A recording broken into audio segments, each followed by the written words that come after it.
This is WWE superstar Drew McIntyre, and you're listening to the WWE Podcast. The champ is the one that everybody wants, me. It's going to WrestleMania. Claymore! Austin 316 says I just whipped your ass. This is my iron. You're gonna acknowledge me. What is going on, everybody, and welcome to this week's main event review, right in the midst of WrestleMania.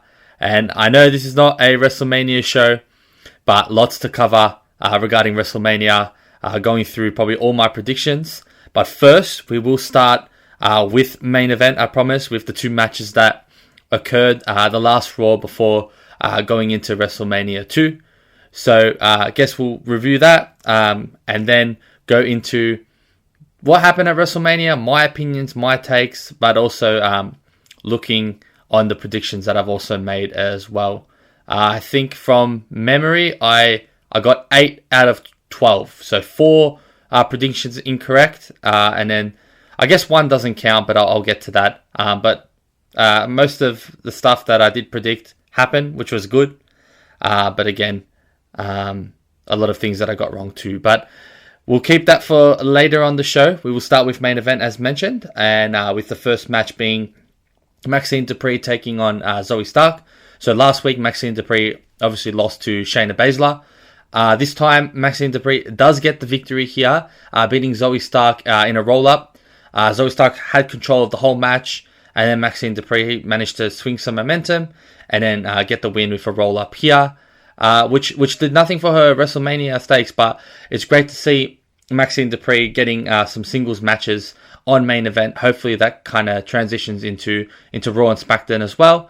And yeah, her story and her arc continues to grow, because I feel as though that she has the crowd on her side. Just being able to perform consistently in the ring and being able to, I guess, demonstrate good performances, being able to perform on a live show. And then for creative to find something that's worthwhile for her. I know that she's obviously been teaming up with Natalya at the moment. So there might be some opportunities for them to work together in potentially fighting for the women's tag team championships as well. And it's great to have more women's tag teams, because I do feel like the division is very stale, or was very stale. But now with the events that happen at WrestleMania and these new tag teams coming astray, it might be good for the future of the women's tag team division. So Maxine Dupree, good momentum for her, a much needed win here, I think, for her solo career and her in-ring performance career to kind of go to that starting point, which is really important. And then we transition on to the second match of the main event, which is Kaiser versus Tyler Bate. Kaiser getting the victory here. This is another year of Kaiser not actually getting a WrestleMania match, which is quite disappointing for Kaiser's perspective. I think that's something that probably has frustrated him for sure. I think that he was a bit stitched up here to not get a WrestleMania match, only because of the fact that I feel like he consistently showed up all year to Raw and to a few PLEs that I feel as though that he could have had a chance to fight at WrestleMania. But then when I think about it, it doesn't look like he was able to kind of captivate with the crowd as well, or have any feuds that was extremely relevant. Like the one with Sheamus was pretty cool, who was another example of not being able to get a WrestleMania match. There just wasn't anything that felt WrestleMania worthy for Kaiser at this point. And I still think that he's stuck with Gunther. There's still a tie there. And I know that they haven't really teamed up in months now or been together. But there hasn't also been a clear exit from Kaiser as to let go of Gunther. And I think until there is an official thing where those two split up, whether it's them two feuding or whether it's been announced or whether they leave on good terms, it doesn't really matter how Kaiser leaves. It just the crowd needs to know that he's not associated with him. And I think he needs to really push himself this year to get a decent storyline. for him to be able to have a WrestleMania match, or even if you're not shooting for those stars that are too far, at least some consistent PLE performances as well. Because I do generally believe that Kaiser is capable to be a good superstar and someone of relevancy, but it's just finding his niche or something there. But again, we'll be monitoring Kaiser's performance. He is in the lights of, I guess, the feud with Tiffany and Charlotte with the DM comment that Charlotte made, but that's the only relevance he's really had. So again, Kaiser getting the victory here shows that WWE still want to kind of push him forward, but again, there might have to be just a storyline that comes in the fold there. And that pretty much wraps basically what happened on main event. Usually they've had the segments, so if I just touch quickly on them looking here, we had the match between the triple threat between Julius and Brutus Creed and Chad Gable, or El Grande Americano, against the LWO, with them getting the victory here. Well, American Made getting the victory here with El Grande Americano. And then we had AJ and Styles and Logan Paul pull out a promo with Logan Paul hitting the pulverizer. We then transition on to the main event of the show, which was basically Seth Rollins, Roman Reigns, and Paul Heyman basically pulling over promos with Roman Reigns attacking Seth Rollins, as Seth Rollins tries to get into the heads of both Roman Reigns and Paul Heyman to turn on CM Punk.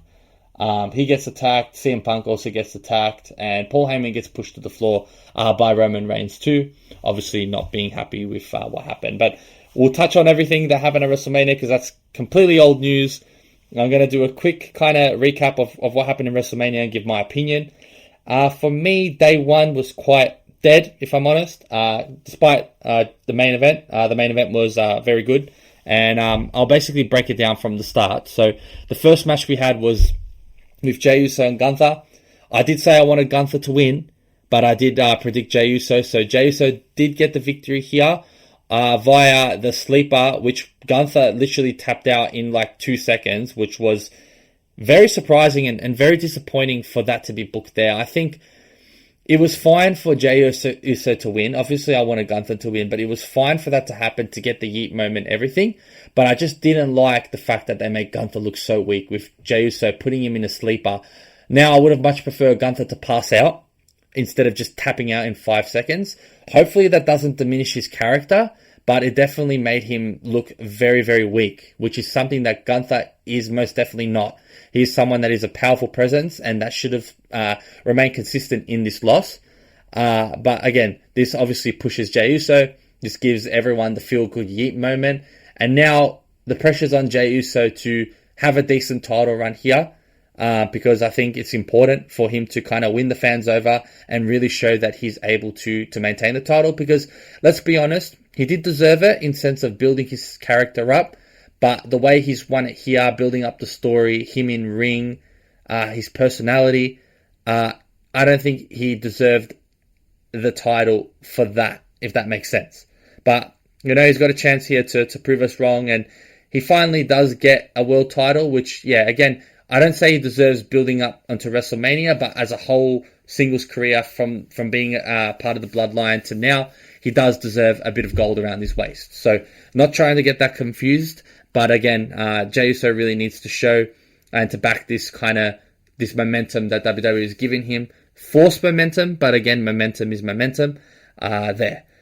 We then get, I'm looking at the second match of WrestleMania day one or night one, was the New Day defeating the War Raiders. So I did predict that, and I'm glad that's happened. I think the World Tag Team Division, or the Tag Team Division Raw, is going to be a lot more spicier with the New Day there. Hopefully they're able to pull out some pretty decent promos and the title stay on them for a long time as well. They are getting close to being one of the greatest tag teams of all time based on the stats, but again, that's open up to interpretation. We then get Jade Cargill versus Naomi. Jade Cargill getting the victory here on a pretty impressive first WrestleMania debut match for Jade Cargill, who managed to last in the ring more than 5 minutes, which was great. And she pulled off some kind of crazy powerbomb, which impressed me as well. Then after doing the Jaded, So I was pretty impressed there. Obviously, WWE are going to be pushing Jade Cargill to the moon here, so this victory is very important. Does it affect Naomi? I don't think too much, because I think Naomi did a really, really good job in her first kind of match as a heel on a big stage, and yeah, she did a really good job maintaining that character. Her new theme music's really good. I think they've nailed the proceed with caution type gimmick as well with this heel run. So I think more plans for Naomi moving forward. I think stuff that's going to be exciting there. And Jade Cargill, I think, is going to be pushed even further now, winning this match too. We then get Jacob Fatu defeating LA Knight, and this is the first prediction I got wrong. I generally thought that Solo was going to come in and interfere the match, but I don't think, or I think that didn't happen. Obviously, that didn't happen, and I think that might happen down the line, getting the US title involved. Fatu gets the victory here. WWE really showing belief in him and rewarding him with a singles title.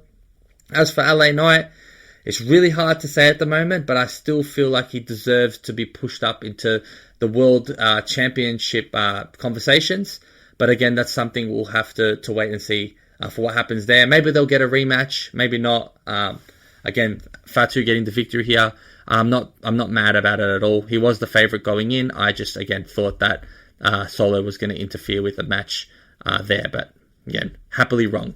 The next match, El Grande Americano, originally was supposed to verse Rey Mysterio, but ends up versing Rey Fenix. I didn't think it changed my opinion here on who would have won. El Grande Americano getting the victory here was the right decision and makes the most sense. Obviously, Chad Gable said that he's going to win a singles title this year. He's had trouble with luchadors. He's put on the new persona, and it makes sense that he gets the victory here, beating a luchador, because if he didn't, this gimmick wouldn't have made any sense whatsoever. We then get the Women's Championship match where Tiffany Stratton defeats Charlotte Flair. Again, I got this one wrong, and the reason why I got this wrong is because I didn't think Charlotte Flair would put someone over in this situation, especially with all the stuff that Tiffany Stratton has said. But I got to respect Charlotte's professionalism here. I think it was the right decision. Whether I predicted it or not doesn't really change the fact that it's a right decision. Tiffany Stratton is young. She will continue to excel and defend that title. And as for Charlotte Flair, not really sure what's going to happen with her. There are opportunities for her to explore some feuds with some existing superstars there. So lots there. But again, my respect for Charlotte Flair has gone up for putting Tiffany Stratton over here. We then get the main event. And the main event between Seth Rollins, Roman Reigns, and CM Punk. And I proudly will say that I got everything to the T here. It turns out it wasn't as much of a hot take as probably I thought it would be. Paul Heyman does turn on both Roman Reigns and CM Punk, joins Seth Rollins, and Seth Rollins gets the victory here with the help of Paul Heyman. And I just feel like Paul Heyman's best work is being a heel. It was great to have a kind of feeling of supporting and cheering for Paul Heyman. But if Paul Heyman is not a heel manager, then there really is no point of him being there. So I think this was the right decision. I am excited to see what's going to happen with Seth Rollins and Paul Heyman working together now. This probably solidifies Seth Rollins being a heel, but again, the right decision there. And I feel like of the three, Seth Rollins truly does deserve the victory here. So excellent booking. Great that I've predicted that to the T. But again, the Raw tomorrow is going to be one to watch with Paul Heyman basically addressing what he did. But again, all the matches aside, I think this main event was the right choice. Was definitely the match of this night. The rest of the other matches were pretty underwhelming. I think the second best would have been the Women's Championship match. But again, yeah, nothing too crazy. They really felt like a normal PLE, to be honest. We then move on to night 2. We get the triple threat with Io Sky. Io Sky getting the victory here.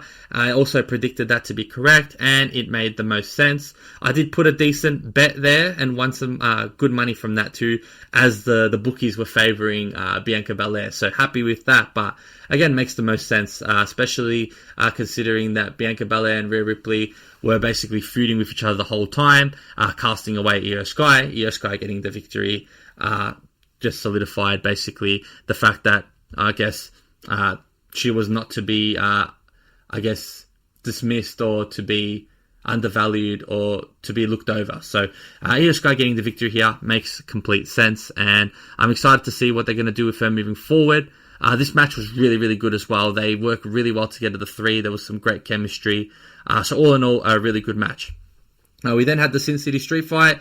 Drew McIntyre getting the victory here over Damian Priest. That was, again, as mentioned, very obvious to do.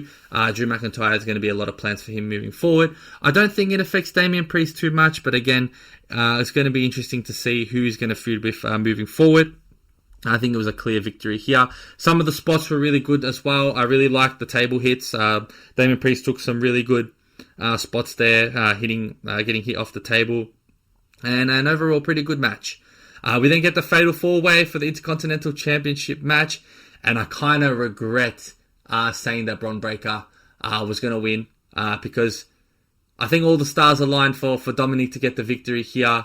And I extremely loved it. This was probably, in terms of the best WrestleMania moment for me, I think, of all the day. Like the feel-good moment that was authentic, that was real, was Dominic Mysterio winning the championship here. The best part was after he won the championship, all the heat that he was getting, he came back out, ran up and celebrated again. And the fans were truly, truly rooting for Dominic Mysterio. He was the clear favorite.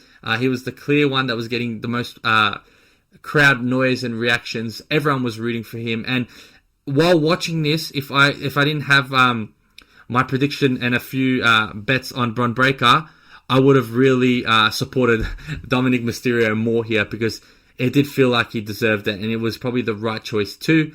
I think it's good that we're finally going to have a champion that obviously is like one of those champions like The Miz that is probably not able to back it up, but he's going to find a way to cheat to maintain the title, and luck's going to go his way. And that's quite refreshing to have, especially with all our champions in the last year or so being very serious. We finally have a champion that's probably going to defend this title with sheer luck and a lot of cheating. So, yes, whether Dominic Mysterio turns face or not, I don't think it's necessary. I think let the crowd decide what they want to do with Dominic. I don't think Dominic needs to change who he is.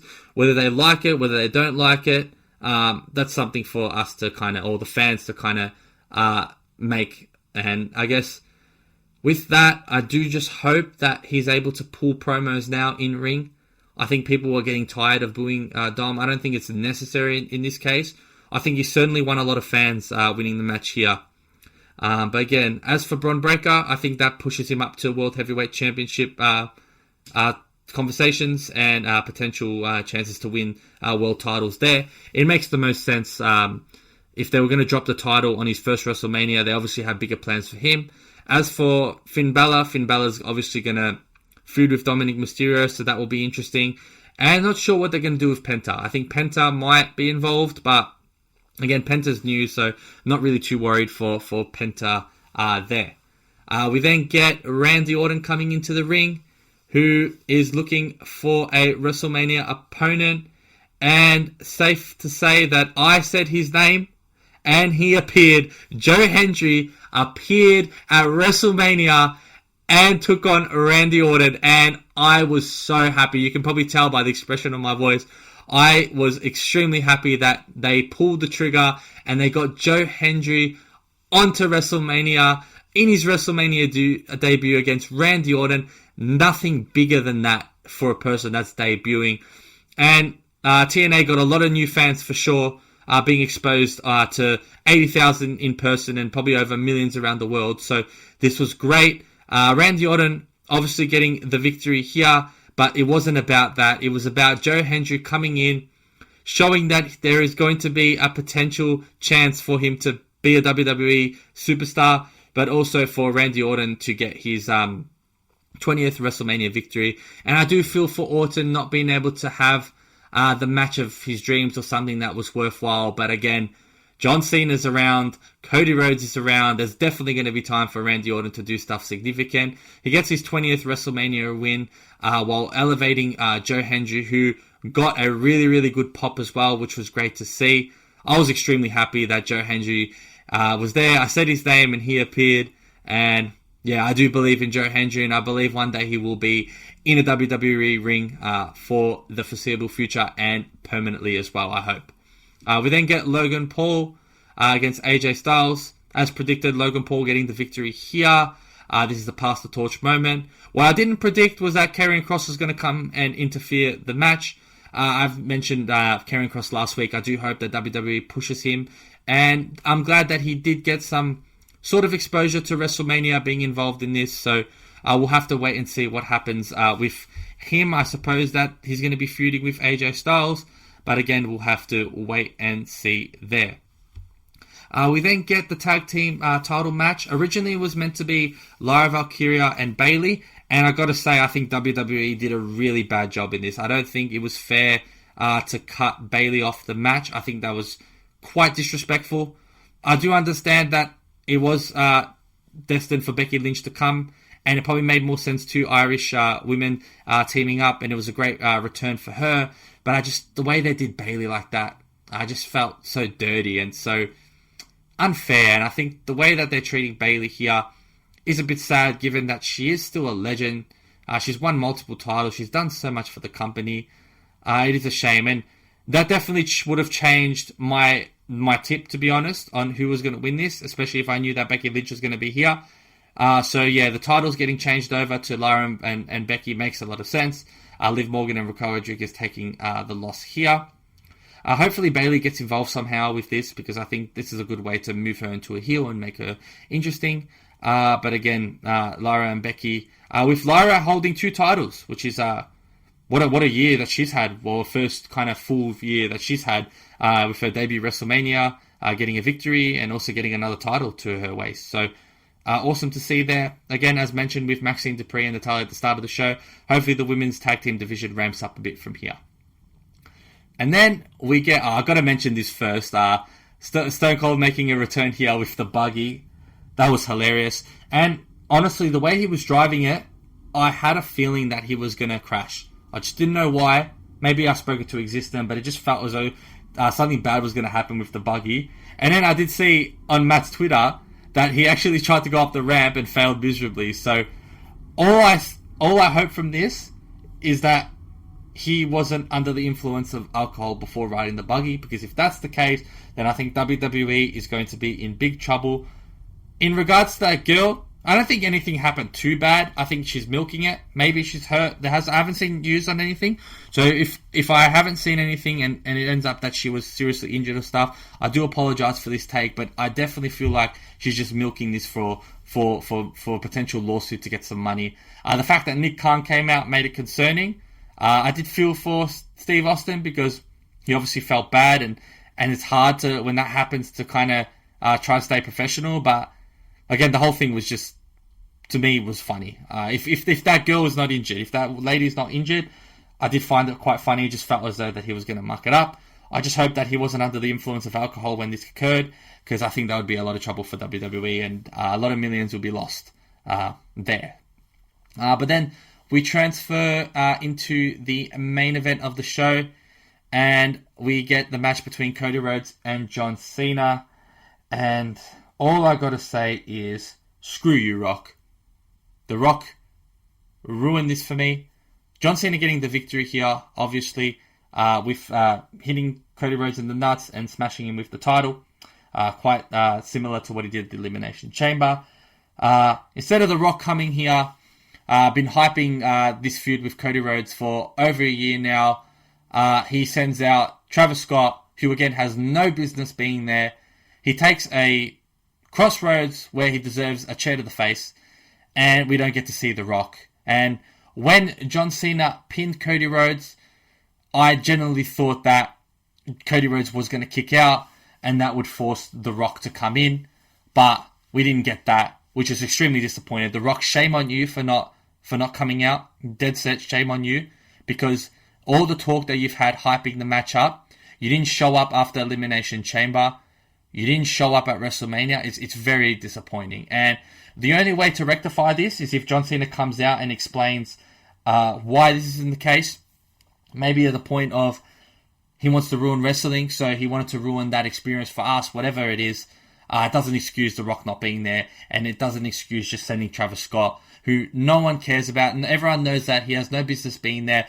I love Travis Scott as an artist, as a rapper, but there is no place for him to be involved so much in storyline as he is at the moment, unless he's getting a massive chair to the face, which didn't happen. So he's going to be a major contributor to John Cena winning his 17th belt, which is great. I have to say, congratulations to John Cena on winning his 17th. That is massive. That is huge. I can't believe WWE actually did it, but I'm glad that they did. Again, I expected this to happen, but I just wanted it to happen much, much more better. And maybe they did this because I'm trying to think now without getting my emotions in the way. Maybe I'm trying to find reasons. Maybe they did it because they wanted to make sure John Cena won without The Rock being overstepping or being in his shadow. But again, I think The Rock had to be involved in this. I also did hope, and this was something that was pretty interesting that I saw all over the internet, that maybe Paul Heyman or Seth Rollins could have intervened here to create a crazy corporate sellout faction to bring everyone involved, to bring CM Punk, to bring Roman Reigns, to bring Cody Rhodes, all involved fighting this faction. Would have been something intriguing, but again, I think also would have been a bit overcomplicated as well. But again, John Cena is a 17-time world champion, and that is huge. Obviously, this is going to happen because it's his first heel match, and he's got a whole year of his last run to give to us. So let's see how this goes. Let's see what happens tomorrow. I think the WrestleMania, or the Raw after WrestleMania, is always important because it kind of explains everything that happened. So really excited for that. As a rating out of 10, I'm going to give this WrestleMania a 7 or 6.5 out of 10. I think Night 2 resurrected this. The ending was a bit underwhelming, but again, on the contrary, the match card on Night 1 was underwhelming, but it ended on a very good main event here. But nothing that was super, super crazy. Nothing that blew my mind away. The matches were cool. The results, I did like most of them. But again, it's really hard to really feel good about WrestleMania when I got left with that end result. And I think that's just got to do with The Rock not showing up, which really disappoints me. But anyway, it is the main event show, but given that it is WrestleMania, it only made sense that I put out my review on that as well. So thank you guys for tuning in. Now with all the heat of WrestleMania out the window, we'll be back to regular programming of main event reviews with Raw and SmackDown sprinkled in as well, given that is been on the television program.